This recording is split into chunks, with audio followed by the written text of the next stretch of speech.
Almost a fortnight after Trump was elected for a second time, analysis of how he won is still running in overdrive. Now, that I think makes perfect sense. His first win in 2016 upended our ideas of what was politically possible, what people could vote for. But back in 2016, it could be put down as a fluke. His 2024 win, of course, can't be dismissed in any kind of similar fashion. That means there's more sort of deep thinking going on after this one. And after the election this year, there is a big difference with 2016. Back then, all the talk was about a divided America in which the big cities had swung to the Democrats, but it was rural and post-industrial towns that had swung to the right. This year, though, it's been different.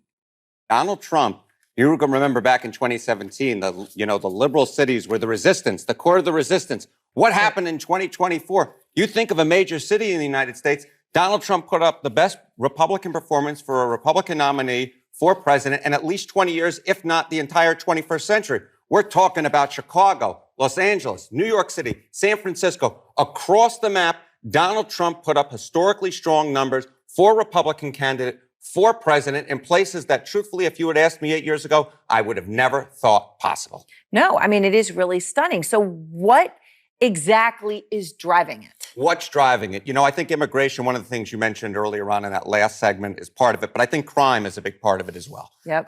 If you look at Gallup polling and you ask Democrats nationwide, are you satisfied or dissatisfied with our efforts to control and bring down the crime rate? What you see is the dissatisfaction number now versus a decade ago. Look at that. The unsatisfied number from 35% to 58%. The satisfied number dropped by 20 points. My goodness gracious. And I think that's part of the reason why you have seen these liberal DAs be ousted in places like San Francisco, in places like Alameda County, in places like Los Angeles. The crime rates have simply moved a lot of these voters to the right. And look, obviously we're sitting here in New York, yes, talking about this in Manhattan where there was a swing. But when you look at a map of New York City, biggest city in the country, the big swings right, yes, it was in Manhattan, but it was also in other parts of the city. And that gives you a real sense of who it was driving the ship. Yeah, exactly right. It was in the Bronx, it was in Queens, it was in Brooklyn. And if you break it down by racial areas, right, you look at the assembly district that has the most Asians in it, you see a massive shift. Look at this. Donald Trump gaining 27 points versus where he did 4 years ago. The highest Hispanic percentage in an assembly district, a 25-point shift. Highest black percentage for an assembly district, a 6-point shift. What's going on is if 2017 or 2016 was the election of the white working class moving over to the Republican ranks, the 2024 election was Trump doing historically well with minority voters. I mean, it is really incredible. And those numbers say... They're amazing. They're amazing. I mean, they are.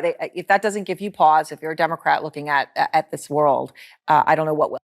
It is really interesting and really different to 2016. I think it's completely transformed how people are talking about this. Because in 2016, it's sort of, how do we change the mind of these white working class people in rural Pennsylvania? And now it's like, okay, well, why don't people like the government they've had for the past 4 years? Now, again, we've been saying ever since last Tuesday, part of this is just that incumbents have been punished because of inflation. It would make sense that would be something which impacts people across race and gender lines because inflation affects everyone. So that's partly what we're seeing.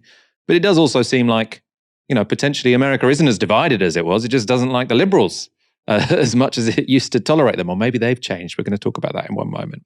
One of America's leading liberal voices gave this analysis of why the Democrats have fallen back in cities. I come from outside Los Angeles. I lived in San Francisco until 18 months ago, and I live in New York City. The thing that surprised me least about the election was the sharp red shift in these big cities. Because if you just talk to anybody who lives in them, they are furious. And this idea that oh no, the economy is actually good or crime is actually down, or this is all just Fox News, shut the fuck up with that.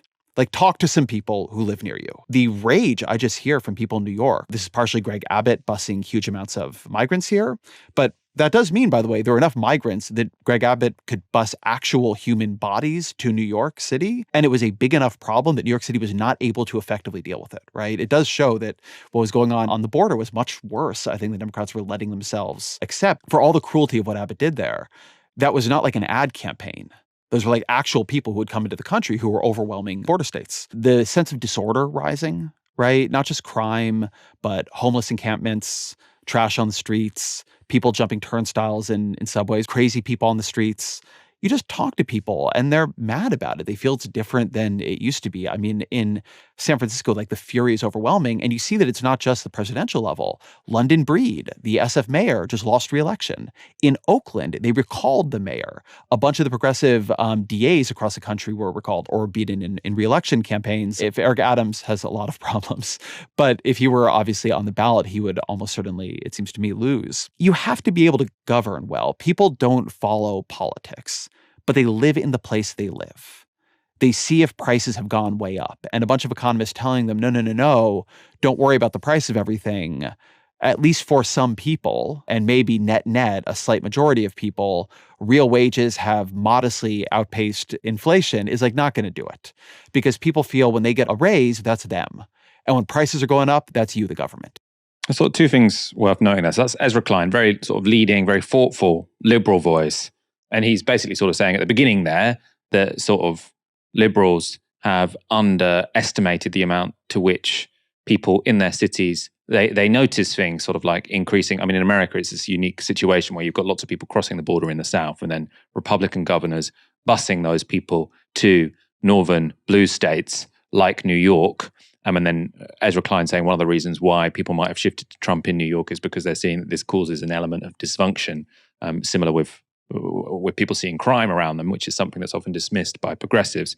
I was trying to think if this completely applies to the UK, because I can't, I know lots of people do get angry at Sadiq Khan, but I don't think there's the same sort of situation whereby I suppose that sort of progressive polarization is just a sharper degree in America than it is here. Obviously, you wouldn't get Sadiq Khan talking about defunding the police, but you did get a few sort of local authorities and city councils in America talk about it. So it went a little bit further there.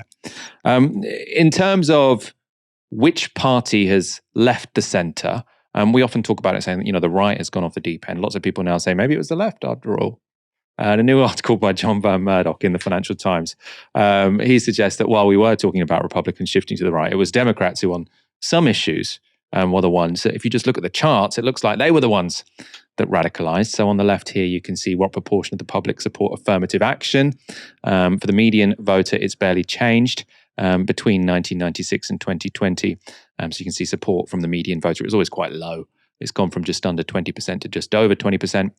Support among people who identify as strong Republicans has declined slightly, so not too much of a change, but it has declined. But support among Democrats has massively increased, right? So meaning people who identify as strong Democrats are much further from the median voter than strong Republicans are on this issue. It might be different with different issues. On the right, you can see how strong Democrats used to be closer to the median voter on immigration, but they went strongly to the left from 2012 onwards. Strong Republicans moved slightly to the right, but not by much. So again, you've got a situation where the median voter is much closer to people who strongly identify as Republicans than people who strongly identify as Democrats. Murdoch also puts forward data which suggests that progressives are not just out of touch with the median voter, but also, and this is important, with the minority groups they claim to represent. So on the left here is the proportion of different groups who think legal immigration to the US should be made easier.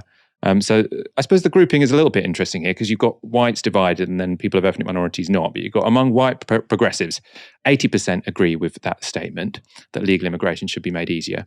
Among Hispanic and black voters, less than 40% agree.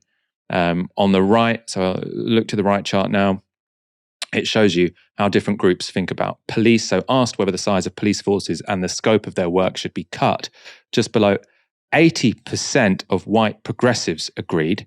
Among Hispanic support was just a little over 20%, so way, way lower. Among black voters, it was just under 40%.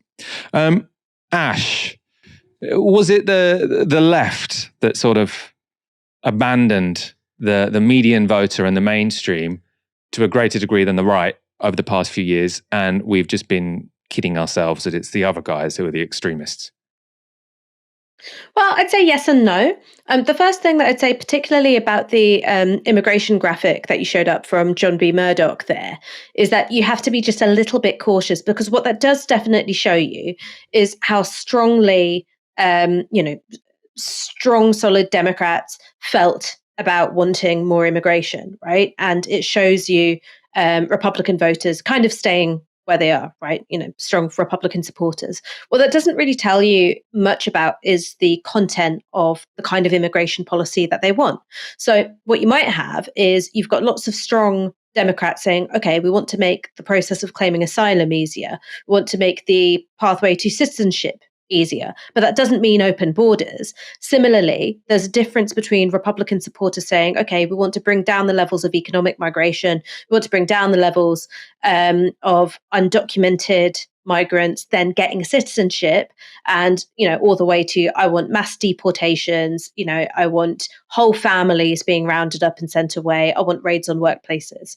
So I think that there's sometimes a danger in taking a graphic like that and saying, this is going to tell us everything. All right. What will really show you how far apart people have moved is their support for the concrete policies. That's just my take on it. But when it comes to things like, I guess, the impact. So there's an ecology within the left, right? And so you've got like a very radical flank, and then you've got a sort of pressure and influence which gets exerted to the center, right? And I think that part of the reason why that happens is because that very radical flank of the left, which I would say I am a part of, I've been a part of, that's often quite dominant or powerful or influential at universities, right? Like that's the kind of leftism that you engage with, and that's a way of thinking which people take with them, kind of all the way, through their lives sometimes. And so I think that's how I think positions which are relatively marginal can exert greater force within big parties like the Democrats than you think should be than they should relative to their size amongst the population. I think it's about where people encounter these ideas and then where they take them to. I'm not against people holding minority opinions. I hold a load of minority opinions. I hold a shit ton of minority opinions. I just think that there's sometimes a danger in when you hold a minority opinion, presenting it as though you're speaking on behalf of a whole demographic when that's not true. And I think that you see this particularly when people who are in favor of defunding the police or going further, police abolition, when I've seen it lots of times in the area where I live in Tottenham. I'd see lots of people who are radicals, more middle class, often white, but not always, saying, well, police enact racist violence. We are speaking on behalf of a working class community of color when we say we don't want cops here, we don't want you in our neighborhoods, we don't want you here. Now, when you talk to a lot of working class black and brown people in my area, that is not what they're saying at all. What they're saying is, I don't want you to racially profile us. I really don't like the way you treat my son. I hate the fact that every time he goes to school, it's like a 25% chance of him getting stopped and searched. I really, really hate that. I hate being treated unfairly by the law, but I want the protection of the law, right? I live in an area where there is a serious youth violence problem, and the parents of those boys, most often boys who are impacted, they're not saying we don't want the police. They're saying we want the police to tackle this issue while not racially profiling us. And that's a very different position. And I think that gets taken up as a bit of a banner by people, and that sort of complexity is not taken into account. And I think that's why the left does have a reputation of not really listening, because sometimes it's true, people hear what they want to hear. And again, this isn't me saying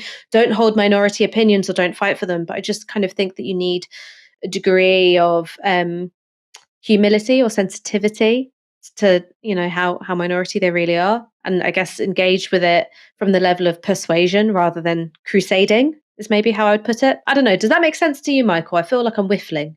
No, it makes a lot of sense to me. I suppose where I sort of stand on all of this is, like you, I'm very much fine with people holding minority beliefs. I hold a bunch of minority beliefs. I don't want to abolish the police, but I hold a bunch of even weirder minority beliefs that you sometimes hear about, geoengineering and the like. But on this issue, I suppose where I think the left has been dysfunctional and where it might have risen actually right to the top of the Democratic Party, because my position has often been, oh yeah, the left's got all of these dysfunctions, but it's these are students, right? Don't get too angry at people doing student politics and say this is going to bring down civilization, because it's not, right? But one thing that I think is dysfunctional on the left, which I've experienced, and I'm sure you have too, is that there are lots of people who I think have marginal beliefs, which is fine. I mean, when it comes to abolish and defund the police, I think they're wrong, but that's fine. We can have that debate. But I think there are a lot of people who expend their energy trying to raise the costs of people on the left not sharing their minority belief. So there's this sort of idea that, well, I want to abolish the police, so therefore the easiest people who I can sort of try and get to submit to my idea are people who are slightly closer to the center than me. And then the theory of change seems to be, if I persuade them, then the next stop is the general population. And I think actually what happens is, because, I experienced this during sort of like BLM. I'm not saying I'm a victim of anything, right? I'm saying this during BLM. If I ever tweeted something which was sort of like, are you sure we want to abolish the police? Like, I'd get so many people quote tweeting me and replying and responding that I wasn't like, oh, I'm upset, I'm being attacked. I was like, I'm not going to tweet that again. And I suppose what I think happens on the left is you get this incentive structure where if you say something sort of that's actually just a lot closer to the median voter, which is common sense to most people in all races, all genders, most people think that abolishing the police is a bit wacky. But if you're on the left and you say that, you're going to get a real earache for it. So you don't say it. So it's not the case that everyone has these minority beliefs on the left, but we have this weird system whereby you get kind of punished for expressing common sense positions, rewarded for expressing kind of wacky positions. And that, of course, means that the left is not very good at putting itself forward as a reasonable bunch of people to the general public. I don't know. What do you think about that? I mean, I suppose one of the things that I was thinking about is, again, just thinking about things that I can see in my own community on a day-to-day basis, right? One of the things that I see a lot of directly in the area where I live is people who have got really bad substance abuse problems. All right. And you can tell that they've got really bad substance abuse problems. You can tell from how they look. You can tell from the sores on their arms or on their faces. And you can tell because there's a particular kind of cut through that I often walk through to get to the main road, because they're there taking crack and or heroin sometimes in the middle of the day. Now, when you're there and you're seeing it, like, to be honest, if I'm walking past it and I'm by myself, as I often am, I do often feel a bit unsafe. Right? I do often feel a bit unsafe. And that feeling of unsafety, I think, is generalized, right? I think a lot of people feel that.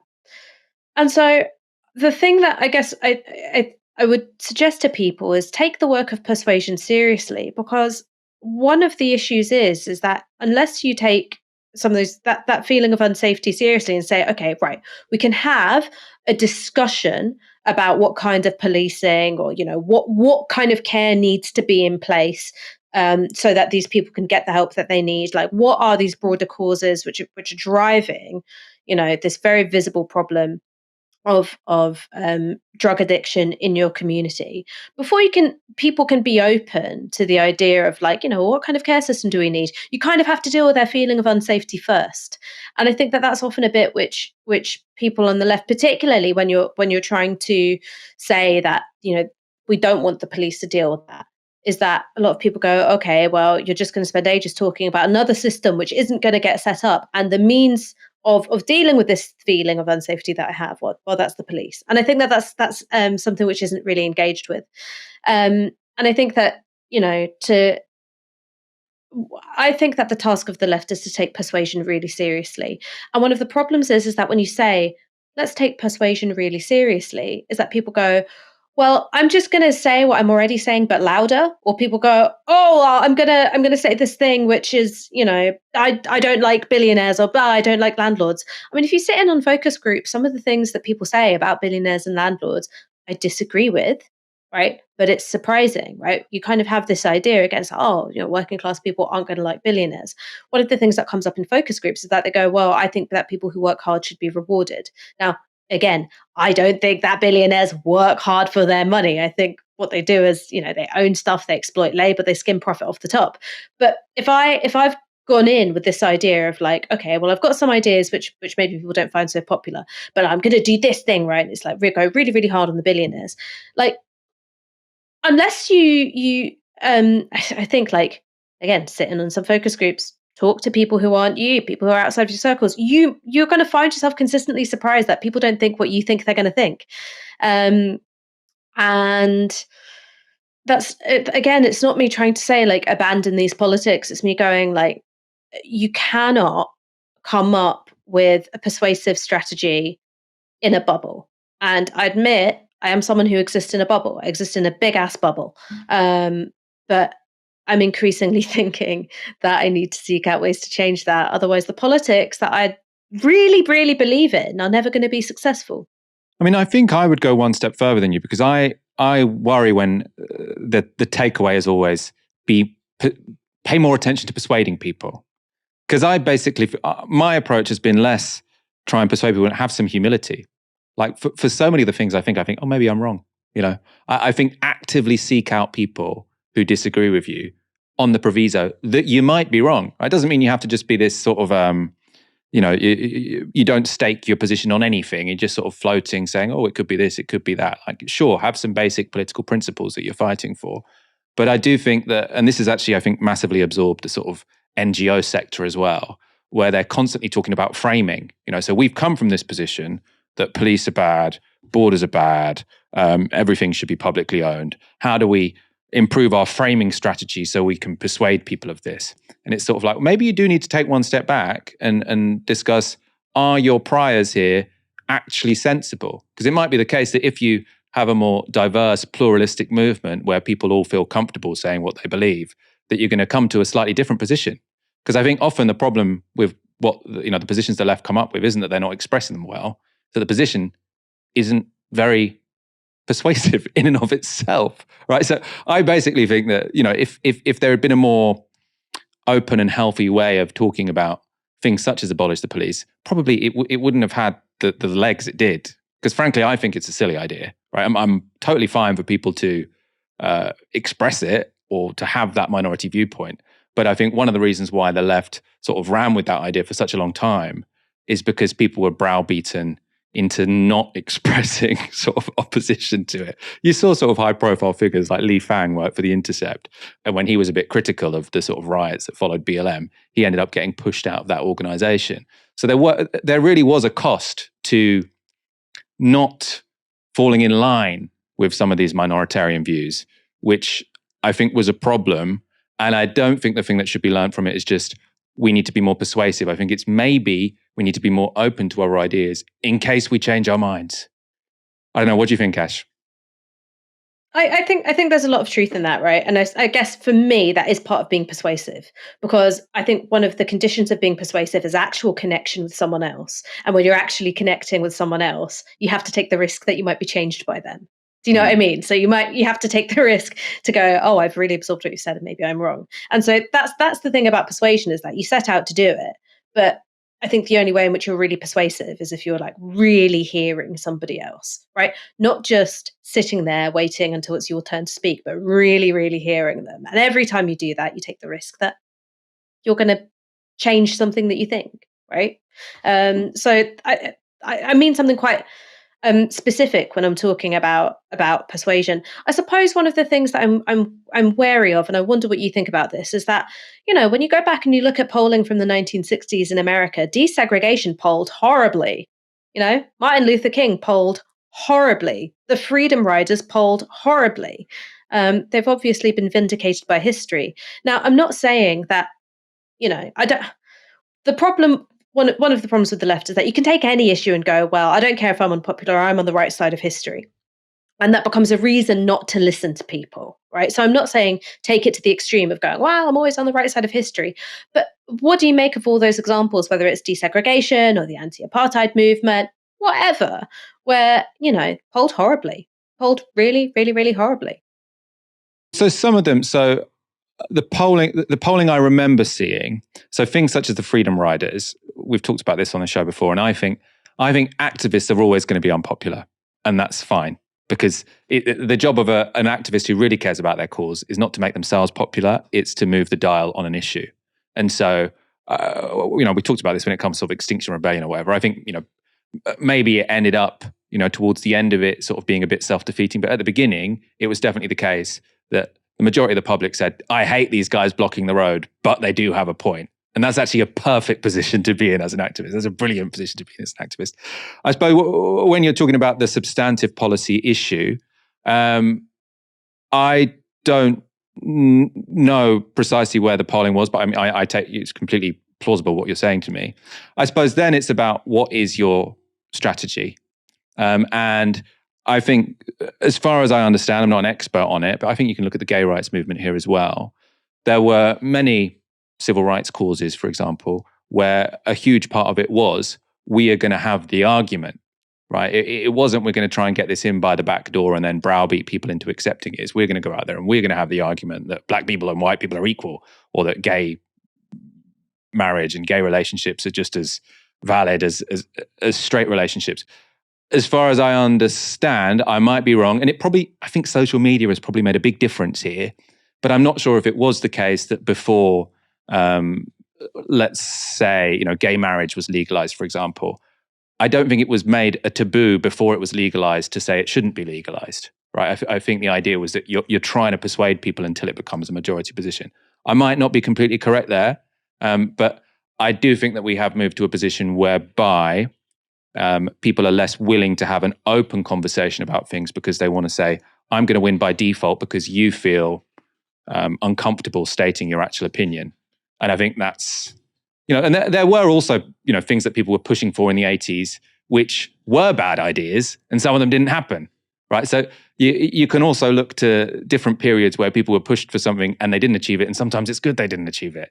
So, I mean, I think your synthesis was really good there, actually, Ash, in terms of you can come to it with a sort of idea of wanting to persuade people. Because I used to be much more of an activist. Now I'm just a journalist. So I'm actually quite happy just plodding through the world thinking, oh, that's interesting. Oh, that's interesting. But obviously lots of people do want to come sort of as more of an activist. And then obviously you do want to be persuading people, not just sort of being interested. And so I think going into a conversation with the motivation, I'm trying to persuade someone of my position, but I'm also willing to have my mind changed, is probably the kind of effective way to bring these two attitudes together. Does that make sense?